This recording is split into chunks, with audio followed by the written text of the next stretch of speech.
से कार्य कर रहा है। और मुझे ये आश्वासन है कि आप अगर अपने हृदय में यीशु को पूरी तरह से बसा लेंगे, मैं आपसे कहती हूं कि परमेश्वर के लिए कुछ भी असंभव नहीं है। Nothing is impossible for him. आज जब ये बच्चे गा रहे थे तो मुझे इस पे एक चीज याद आई। वचन कहता है कि प्रभु को बच्चों से बहुत प्यार है और हम सब में एक बच्चा है, और जब तक वो बच्चा जिंदा है वही उस राज्य के अंदर प्रवेश कर सकता है। जब वो बचपना प्रभु को पसंद नहीं है, लेकिन वो बच्चा जो हम में है, जो मासूमियत की एक निशानी होती है, वो मासूमियत जब तक हम में झलकती है तब तक हम सुकून से रहते हैं, शांति से रहते हैं, और हम में कोई छल कपट नहीं होता। मैं जब तक अंधेरे में थी तब तक मुझे उजाले का पता ही नहीं था, लेकिन जब मैं उजाले में आई तब मुझे समझ में आया कि मैं अंधेरे में थी।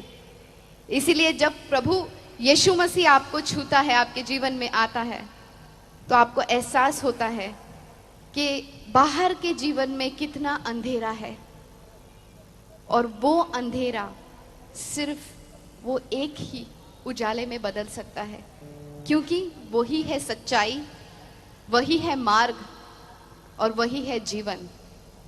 और जीवन में आनंदित होना बहुत ज्यादा जरूरी है हर परिस्थिति में। मैं जानती हूँ आज आप लोगों को मैं यहाँ पर नव वर्ष के लिए और क्रिसमस के लिए शुभकामनाएं देने आ रही हूँ, लेकिन यहाँ पर आज मैं सबको शुभकामनाएं देते हुए भी मेरे मन में एक शोक है उन लोगों का जिन्होंने हमारे लिए अपनी जानें दी हैं, उन सिपाहियों ने जिन्होंने आतंकवादियों से लड़के हमें सुरक्षित रखा है। लेकिन फिर भी बाहर की दुनिया बाहरी चीजों से बहुत हिली हुई है, लेकिन यीशु के कलीसिया में कुछ भी नहीं हिलता, क्योंकि उसकी जो नींव है वो परमेश्वर के वचन पे है। इसीलिए मैं आपको बताना चाहती थी कि मेरी जो गवाही है वो जोना की तरह है। बाइबल में एक व्यक्ति है जोना, जिसको प्रभु ने कहा था कि तुम निनवे जाओ और तुम मेरा ये पैगाम निनवे के लोगों तक पहुंचाओ। तो प्रभु उसी तरह से मेरे जीवन में मुझे बहुत कुछ बोलते रहते थे कि तुम ऐसा करो, और मुझे प्रभु की वचन भी सुनाई देते थे, उनकी बात सुनाई देती थी, लेकिन मैं हमेशा अपने मन की करती थी। हाँ ठीक है, क्योंकि हम अक्सर अपने दिमाग से काम करते हैं। हमें ऐसा लगता है कि हम बहुत ज्ञानी हैं, हम बहुत समझदार हैं, हमें सब पता है, क्योंकि हमने दुनिया देखी है। लेकिन हमें ये नहीं मालूम कि वो हम सबका बाप है। वो हमको जन्म लेने से पहले भी, हम जब माँ के पेट में भी नहीं थे तब से हमको जानता है, हमारे विचार जानता है। वो हमारे विचार हमारे सोचने पर ही नहीं जानता, वो हमारे विचार बहुत दूर से जानता है। इसीलिए जब हम अनादर करते हैं प्रभु, हमने बहुत सारी चीजें जब से इस धरती पे आई हैं, इतनी सारी चीजें, इतनी सारी गलतियां की हैं, फिर भी परमेश्वर, पिता परमेश्वर हमसे इतना प्यार करते हैं, हमसे इतना प्रेम करते हैं कि वो हमें गलत रास्ते पर जाने नहीं देते। और अगर हम चले भी जाते हैं तो वो हमें मौत के मुंह में से भी खींच के लेकर आते हैं। जिस तरह एक माँ अपने बच्चे को, जब बच्चा गलती करता है, बच्चा कहीं चले जाता है, तो माँ उसे पीटती है, उसे प्यार करती है, उसे वापस लेकर आती है। गलत रास्ते पर जाता है तो उसी तरह परमेश्वर कई बार हमें थोड़ी सी तकलीफें देता है ताकि हम वापस उस रास्ते पर, सही रास्ते पर आ जाएं। और जोना के साथ कुछ ऐसा ही हुआ, जो कि मुझे लगता है कि मेरे जीवन के साथ कुछ ऐसे हुआ। वो निनवे जाने के बजाय अपने ही रास्ते पर कोई और जगह जाना चाहता था, और उसने जहाज लेके वहां से जाना शुरू किया अपने रास्ते पर। जब हम दुनिया में होते हैं, दुनियादारी के काम में होते हैं, तो ऐसी कई चीजें आती हैं हमारे सामने जो हमें लगता है नहीं, ये चीज से हमें ज्यादा फायदा होगा। फायदा या नुकसान हम फायदे या नुकसान के तरीके से उसे देखते हैं। हम ये नहीं सोचते कि फायदा और नुकसान पाने के लिए हमें क्या करना पड़ेगा, हमें किसी को दुख पहुंचाना पड़ेगा, हमें किसी को ठेस देना पड़ेगा। हम ये सब नहीं सोचते। हमें ऐसा लगता है कि हमें ये चाहिए और हमें किसी भी कीमत पे ये मिलना चाहिए। वो शायद बहुत बड़ा कुछ खराब चीज ना हो, लेकिन कहते हैं ना, झूठ छोटा हो या बड़ा, झूठ झूठ होता है। उसी तरह से जब हम छोटी छोटी चीजें पर देखने जाएं, जब हम प्रभु को प्यार करते हैं और हम सोचते हैं कि प्रभु हम तुम्हें प्यार करते हैं, हम तुम्हें जानना चाहते हैं, तो प्रभु बस हमारे दरवाजे पर खड़ा है, ठोक रहा है, हमें बस दरवाजा खोलने की देर है और वो अंदर आएगा और हमें एक सही रास्ता दिखाएगा। तो जोना जिस तरह से निनिवे के बजाय कहीं और जा रहा था, उस तरह से मैं भी अपनी जिंदगी में कहीं और ही जा रही थी, अपनी मन की मर्जी की चीजें कर रही थी। तो प्रभु ने कहा ठीक है, अब इसको सही रास्ते पर लाने के लिए क्या हो जाता है, जब हम अपने रास्ते पर जाने लगते हैं तो शैतान का राज्य है, दुनियादारी में तो शैतान का ही राज्य है। और जब हम शैतान के राज्य की तरफ चलने लगते हैं तो प्रभु हमें वापस खींच के वापस लाना चाहता है। तो प्रभु ने जोना को वापस लाने के लिए, वो पानी में जहाज में जा रहा था, तो उन्होंने जहाज में वो पानी में तूफान लेकर आए और तूफान में पूरा जहाज हिलने लगा और जहाज के लोग डर गए और उन्होंने अपने भगवान को याद किया, उन्होंने अपने लोगों को याद किया, जिन भगवानों को वो मानते थे सबको याद किया, लेकिन कुछ नहीं हुआ, तूफान नहीं थमा। फिर उन्होंने पर्चियां डाल के पूछा कि ये कौन है, और फिर जोना का नाम निकला। और फिर जोना का नाम जब निकला तो उन्होंने जोना से पूछा कि तुम्हें पता है कि ये सब क्यों हो रहा है और कैसे हो रहा है। तो उसने कहा कि हाँ, ये वो प्रभु, मेरा प्रभु कर रहा है जिसने ये आसमान और जमीन बनाई, जिसने ये समुंदर बनाया, और वो ये कर रहा है। तो कभी कभी प्रभु भी हमारे जीवन में ऐसी छोटी छोटी उथल पुथल करते रहते हैं ताकि हम सीधे रास्ते पर आ जाएं। बट ज्यादातर जो हम हमेशा ही प्रभु को हर चीज के लिए दोष देते हैं वो सही नहीं है, क्योंकि बहुत सारी चीजें, और मैं कहती हूं कि 90 से भी ज्यादा प्रतिशत चीजें जो हमारी जिंदगी में गलत हो रही होती हैं, ज्यादातर वो सब शैतान कर रहा होता है। लेकिन प्रभु सिर्फ हमें सुधारता है। प्रभु चाहते हैं, प्रभु को क्रोध भी बहुत है, लेकिन प्रभु में बहुत करुणा है। वो हमें बहुत चाहते हैं, वो हमें बहुत प्यार करते हैं, इसीलिए उन्होंने अपने इकलौते बेटे की बलि चढ़ाई हमारे लिए। और उस बेटे ने हम दोनों के बीच में जो एक सेपरेशन हो गया था, जो एक अंतर हो गया था हम दोनों के बीच में, परमेश्वर और हमारे बीच में, उस अंतर को उन्होंने अपने लहू बहा के खत्म किया। और जब प्रभु ने मुझे छुआ, जिस तरह से जोना वो बोट में जा रहा था, वो शिप में जा रहा था, वो जहाज में जा रहा था, और जब वो जहाज के लोगों ने उससे पूछा और उसने बताया कि उसका प्रभु ये सब कर रहा है, और उसको जब उन्होंने जहाज से बाहर फेंका, उसको प्रभु ने एक बड़ी सी मछली के मुंह में डाल दिया, और वो 3 दिन और 3 रात तक उस मछली के मुंह में होता। और जब ऐसी स्थिति कभी हमारे जिंदगी में आती है, कुछ स्थितियों को हम बता नहीं सकते, बयान नहीं कर सकते। मेरी भी स्थिति कुछ ऐसी हो गई थी, पर प्रभु ने मुझे आकर जब छुआ तो मुझे लगा कि प्रभु इतना विशाल है कि वो कहीं पर भी, चाहे हम पाताल में चले जाएं या समुंदर में चले जाएं या कब्र में चले जाएं, या प्रभु हमारी आवाज कहीं पर भी सुनता है। और जोना ने रोक कर प्रभु को पुकारा कि मुझे माफ कर दो, मैं ऐसा फिर नहीं करूंगा, मुझे यहाँ से निकालो, मैं वही करूंगा जो आपने कहा है। और फिर मेरे साथ भी कुछ ऐसा ही हुआ कि मैंने कहा प्रभु माफ कर दो, मुझसे गलती हो गई, मैंने कुछ गलत किया, मैं वापस जो आप कह रहे हैं मैं वैसा ही करूंगी, मुझे आप बचा लो, मैं मुसीबत में फंस गई हूं। तो प्रभु ने मुझे एक बार फिर उस मुसीबत में से निकाला। और तब जब उन्होंने निकाला तो मेरी जिंदगी पूरी तरह से बदल गई, क्योंकि यीशु ने जब मुझे छुआ है। मैं जिंदगी में मैंने बहुत कुछ किया है।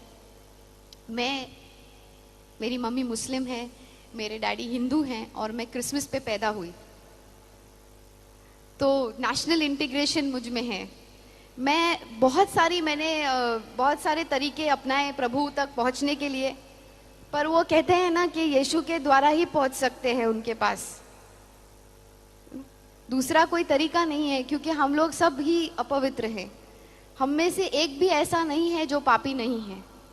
हाँ, छोटा पाप हो या बड़ा पाप हो, पाप पाप ही होता है। तो हम में से एक भी ऐसा नहीं है जो अपवित्र नहीं है, क्योंकि परमात्मा परमेश्वर इतने पवित्र हैं कि सिर्फ उनका बेटा, सिर्फ यीशु मसीह हमको उन तक पहुंचाता है। और इसीलिए जब मैंने उस सच्चाई को जान लिया और यीशु को अपनी जिंदगी में अपनाया, तो मेरी जिंदगी में इतना सुकून और शांति आई कि मैं वो शांति और सुकून को बयान नहीं कर सकती हूँ। मेरी जिंदगी में सब कुछ था, नाम था, शोहरत था, पैसा था, सब कुछ, ऐसी कोई चीज नहीं थी, लेकिन वो शांति थी जो थोड़े क्षणों के लिए थी। फिर थोड़े क्षण के बाद फिर कुछ और हो जाता, फिर वो शांति बिगड़ जाती। लेकिन जब यीशु ने मेरे जीवन में, जब यीशु आए, तो उन्होंने मुझे ऐसी शांति दी कि वो शांति को आज तक मैं भी नहीं समझ पाई, वो मेरे भी समझ के बाहर है। That peace which surpasseth all understanding, वो शांति, वो सुख। और जब शांति होती है ना, तो वो शांति सिर्फ एक घटना नहीं होती, सिर्फ एक हैपनिंग नहीं होती, लेकिन वो जिंदगी जीने का एक मकसद हो जाता है, वो जिंदगी जीने का एक तरीका हो जाता है। इट्स लाइक अ लाइफस्टाइल, जीवन शैली हो जाती है। तब जाके वो शांति हम, पॉल और साइलस, जब वो दोनों प्रिजन में थे, उस वक्त अपोस्टल पॉलस के पास कोई होप, कोई आशा नहीं थी कि वो बाहर निकलने वाले हैं। लेकिन उन्होंने हम सबको एक ही चीज सिखाई कि किसी भी परिस्थिति में तुम आनंदित रहो, प्रभु की महिमा करो, प्रभु की स्तुति करो, और कोई भी स्थिति हो, अगर तुम आनंदित रहोगे तो कोई तुम्हारा कुछ नहीं बिगाड़ सकता, अगर प्रभु का हाथ तुम्हारे सर पे है। वो आनंद जो तुमसे कोई नहीं छीन सकता, वो आनंद जो तुमसे कोई नहीं ले सकता, वो आनंद जो तुम खुद भी नहीं समझ सकते, वो शांति जो तुम खुद भी नहीं समझ सकते कि तुम क्यों इतने आनंदित हो। कभी कभी मेरे दोस्त, जब मैं कोई अवार्ड फंक्शन पे जाती हूँ, और मैं अभी 2 साल से परमेश्वर के वचन में बहुत ज्यादा ध्यान दे रही हूँ, मैंने 9 से भी अधिक भाषाओं में काम किया है, 125 से भी ज्यादा फिल्मों में काम किया है, पिछले 20 साल से मैं काम कर रही हूँ, मेरी उम्र मत पूछना कोई भी। लेकिन प्रभु कहते हैं ना कि प्रभु की महिमा में है और प्रभु में है तो हम हमेशा हरे भरे रहेंगे, हम कभी बूढ़े नहीं होंगे। तो मुझे लगता है मैं फ्रीज हो जाऊंगी टाइम में, पर मुझे फिर भी लोग समझते हैं, अरे ये तो कोई काम नहीं कर रही है, फिर क्यों खुश है ये। लेकिन जब हम कभी इतना काम करते हैं, और मेरे दोस्तों को मैं मिलती हूँ जिनके पास सब कुछ है, बहुत कुछ है, इतना है कि उनके साथ पूछते भी खाएंगी तो बस नहीं होगा, फिर वो बेचारे दुखी रहते हैं।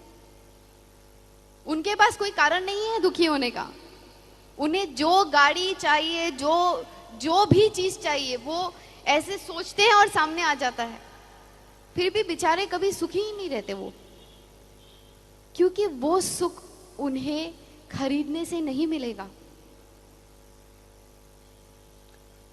वो सुख हमें परमेश्वर की अनुग्रह से मिला है, और वो सुख हमें यीशु मसीह के बलि से मिली है।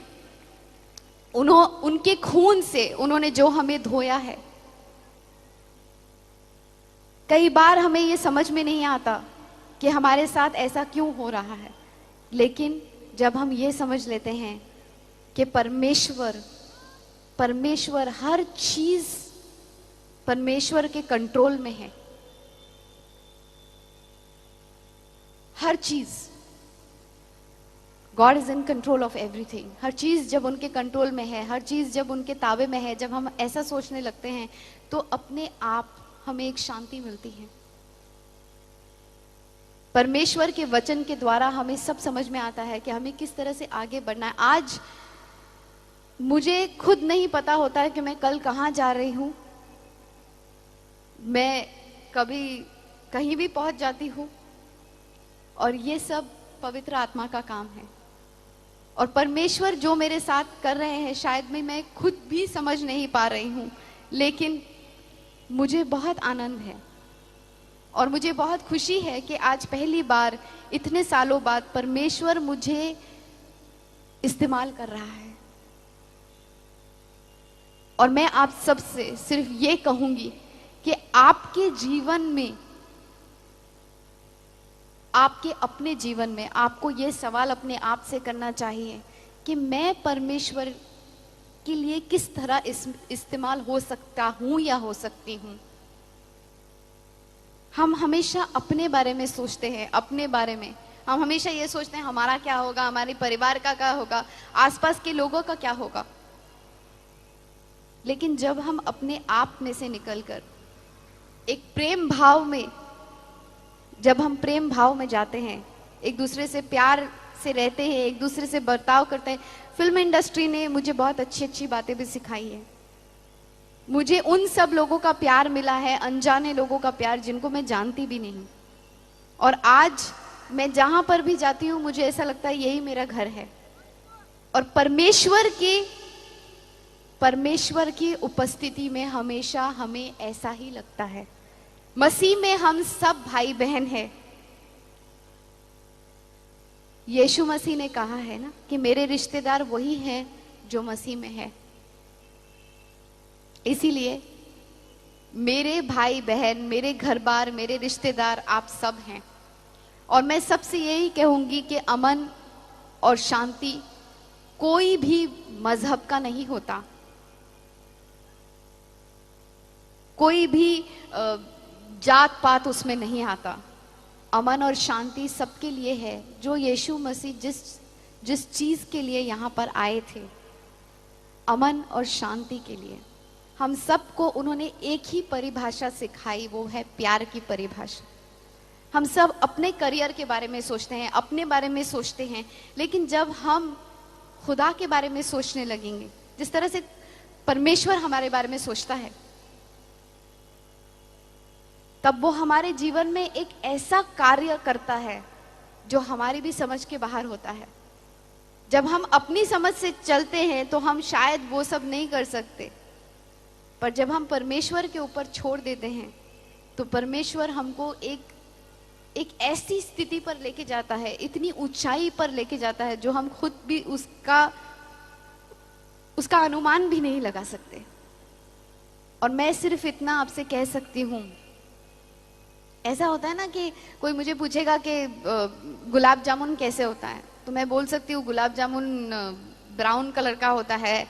जामुन क्या ब्राउन कलर का होता है और अंदर से बहुत मीठा होता है और बहुत अच्छा होता है। लेकिन मैं आपको ठीक तरह से उसका स्वाद बता नहीं पाऊंगी जब तक आप उसे चखेंगे नहीं।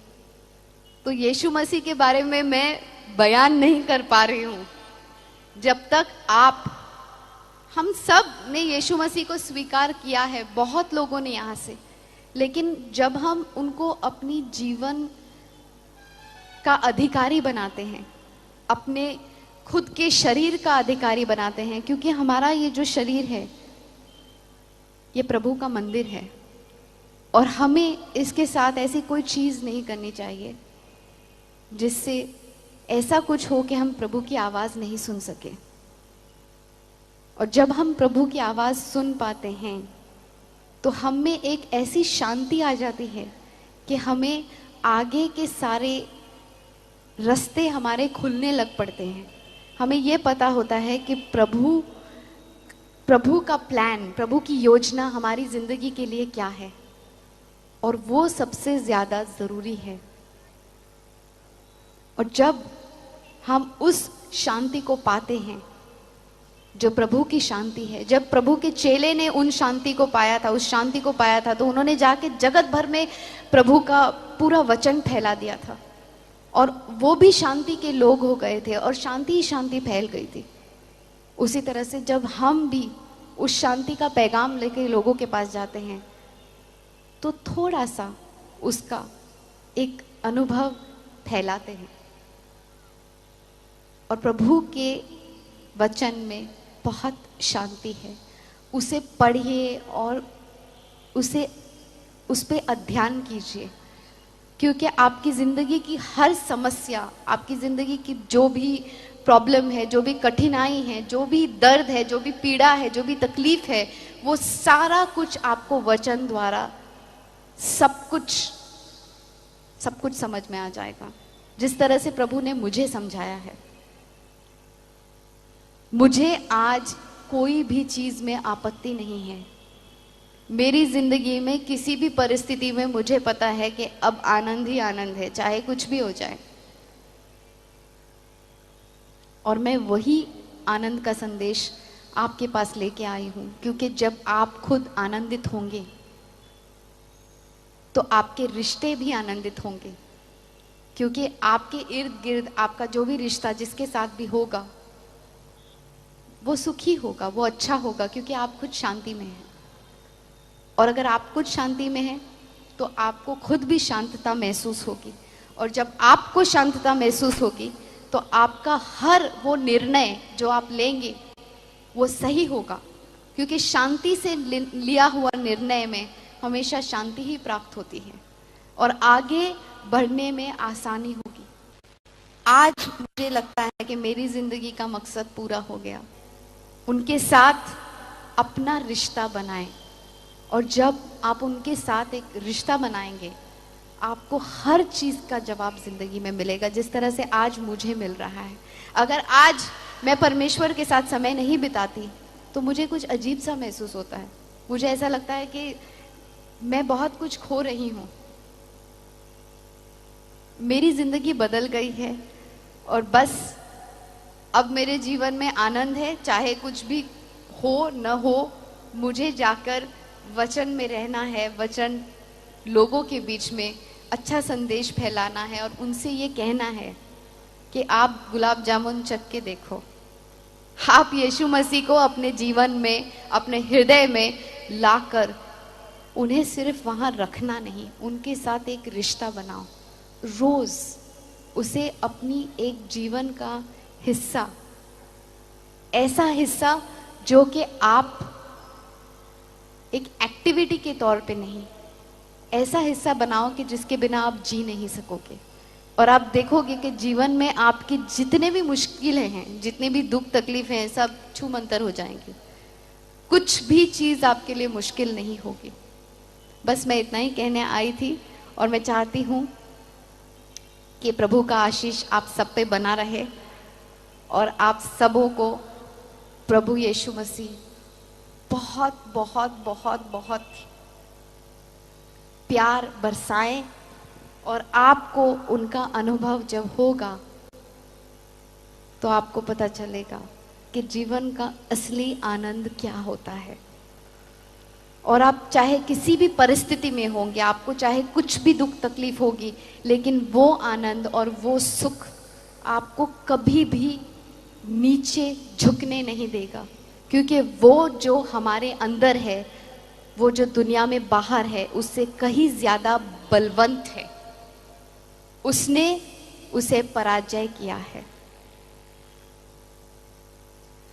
और उसने हमें हर मुश्किलों से छुटकारा दिया है। तो उसी को पाकर सुख पाइए और अपने जीवन को शांति से भर दीजिए। धन्यवाद। और इतने अच्छी बातों को आपने फिल्म अभिनेत्री बहन नगमा के द्वारा सुनी। हम उनके लिए एक बार और जोरदार तालियां बजाएं कि परमेश्वर ने अपने वचन को बॉलीवुड के अंदर भी रखा है लोगों के अंदर कि हम उसके नाम की गवाही देने पाए। हालेलुया। हमें अच्छा लग रहा है कि हमारे अतिथिगण आ रहे हैं और हमें आशीषित कर रहे हैं। हालेलुया। अब हम चाहेंगे हमारे बीच भाई एंथनी राज जो गीतों के द्वारा जो सेवकाई करते हैं, मैं चाहूँगी कि वो ज़रूर आए और उनके गीत के वसीले से हमें आशीष मिलने पाए। भाई एंथनी राज, और जब वो आते हैं तो हम ज़ोरदार तालियों से उनका स्वागत करें। इस गीत का नाम है जीने का सहारा, और मैं विश्वास करता हूं प्रभु इस गीत के द्वारा आपको जरूर आशीषित करेगा। Glory Jesus. जीने का सहारा यीशु मुझे मिल गया, मुझको अब चाहिए क्या, मंजिल को रास्ता मिला।